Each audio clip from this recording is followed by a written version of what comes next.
What's going on, guys? It's your boy AP and we're back again with another video.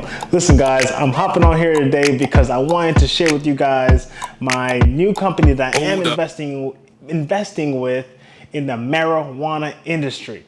So I was wanting to get more diverse in this space, so I'm coming on here to let you guys know what I'm potentially investing in. Company OGI, Organogram.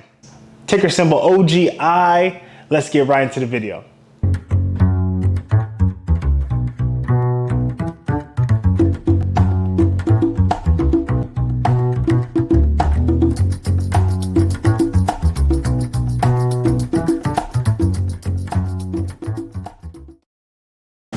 Now, you guys may have heard of Organogram. It is a company based out of Canada, a cannabis company based out of Canada.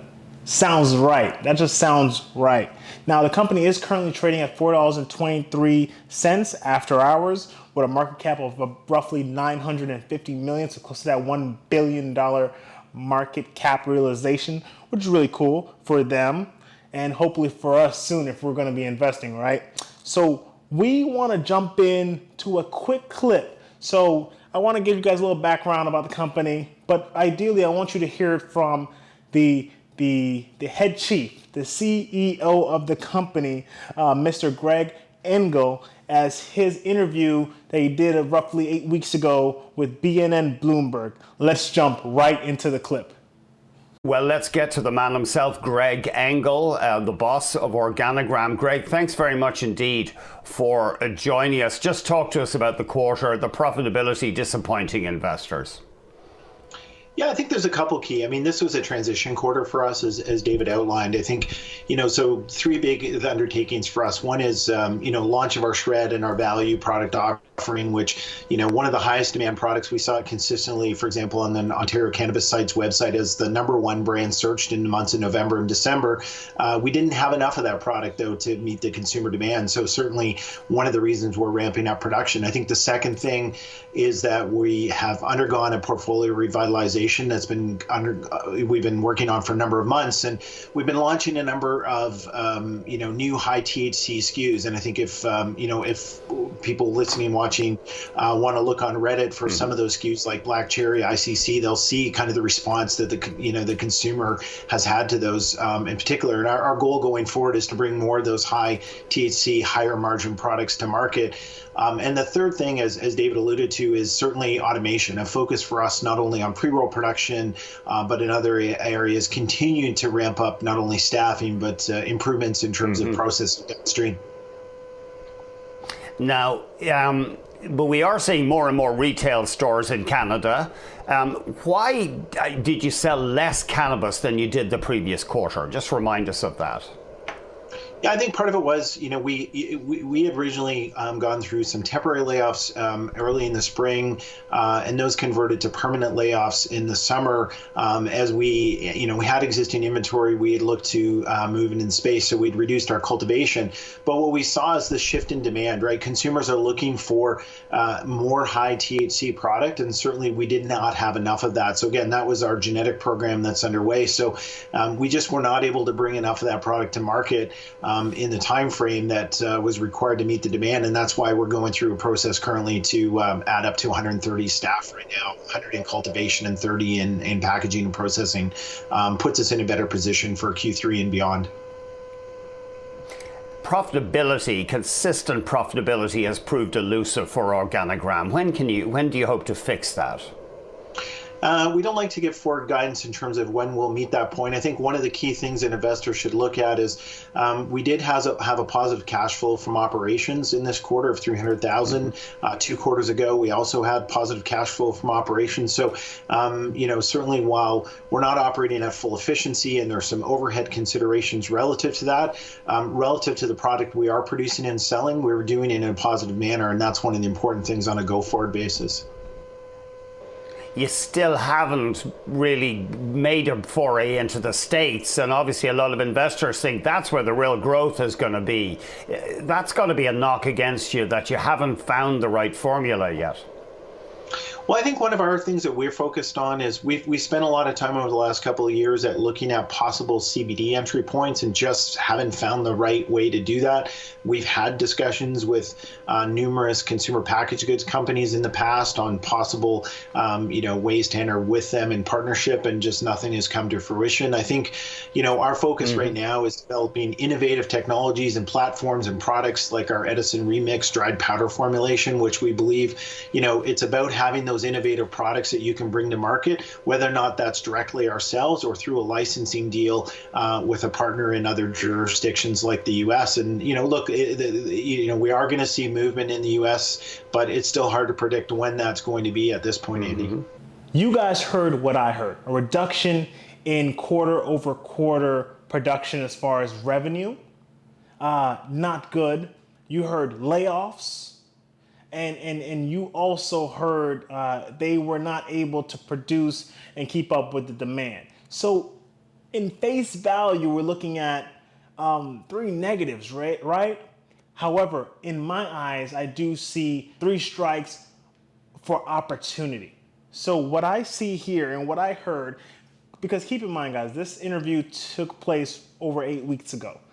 And this was not only due to, for Q4 of 2020,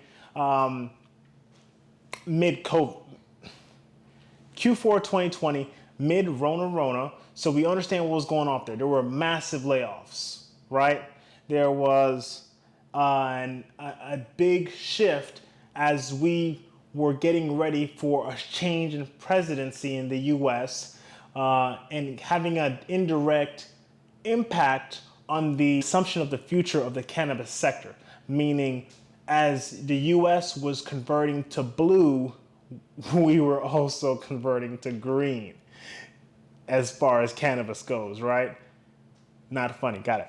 Anyway, but nonetheless, as we understood that there was a big spike in this space, there was a higher demand as well for THC, more potent THC products, which our company OGI was not ready for. They were understaffed. As for Rona, they had to lay off.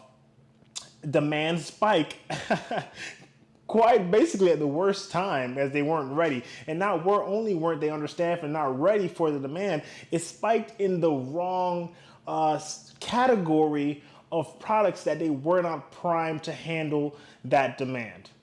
They probably would not, at their size, they probably weren't going to be able to handle it nonetheless, but they truly weren't even able to fill half of the demand that essentially was being requested by consumers. And that's only in Canada. We're not even talking about in the US states. So this is where I see a big opportunity for a company like this, and why I'm diversifying my funds into OGI as I get more into the cannabis space. Now, we want to keep an eye on one thing. As we fast forward today, this interview took place over 60 days ago. What has taken place since then? There has been news, a partnership with the company British American Tobacco, as they have acquired 20% equity stake in the company OGI, our company OGI, for a valuation of $221 million. So in trade for a 20% stake in the company, they have essentially invested $221 million into this company of OGI for the sole purpose, essentially, to enhance and focus on their CBD-based products. So essentially what is happening here is this company, British American Tobacco, they see the opportunity growing over the next 5 to 10 years and moving forward in the CBD sector. And they also see the market growing and expanding in the US and the States, right? And in other countries too. However, they see the opportunity, they're investing early, which we're trying to do. We like to invest early, hold long term. So this company is doing just that, and they're looking to give this company the extra boost they need to invest in the long term in this rapidly growing sector, that is. So with that investment, We're looking at the boost they need, the partnership they need. And since the partnership, the stock has ticked up a decent bit in the past week since the partnership announcement. But I do believe we are potentially entering at a time where it is absolutely below the radar, because this company is not in the States as of yet, but they have their eyes potentially set on the States and potentially in different nations. So that's where I'm looking to get in early, as this company is just a baby. We're really getting in on the early stages. So what does the future hold? We want to focus on how legislation is trending in the United States, because they have their eyes set on the states. We have 15 states, including Washington, D.C., that have legalized the use of cannabis. And we also understand that that number is only growing from here on out.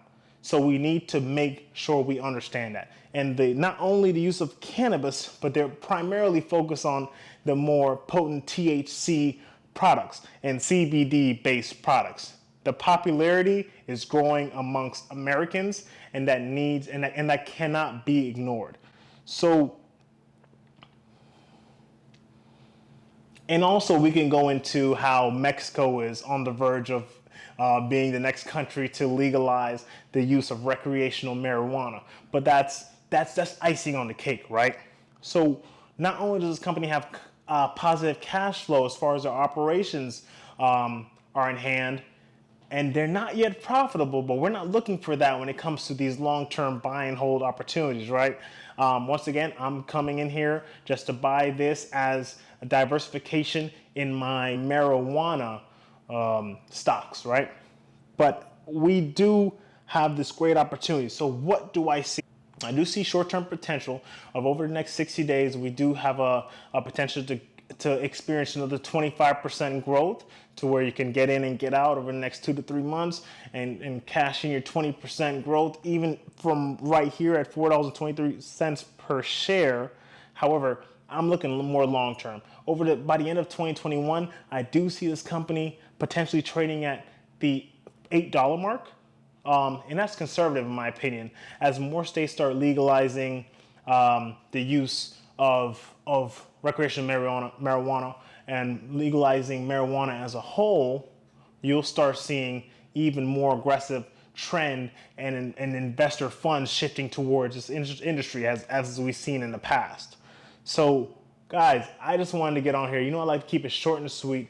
Make sure, do me a favor, hit that like button below if you like what we're doing here. Smash that subscribe button. Are you guys investing in OGI? Let me know. I would love to hear you guys' comments. If you guys want to hear me talk about any other stocks, drop the comment down below. I would love to hear your guys' opinions on this company. And do me a favor, collect your free stocks and free cash down below. I'm dropping free stocks. That is financial advice. And once again, I'm not a financial advisor. This is for entertainment purposes only. But if you don't mind dropping a like, hitting the subscribe button, and turn on post notifications, guys. It's your boy AP. And until next time. Hold up.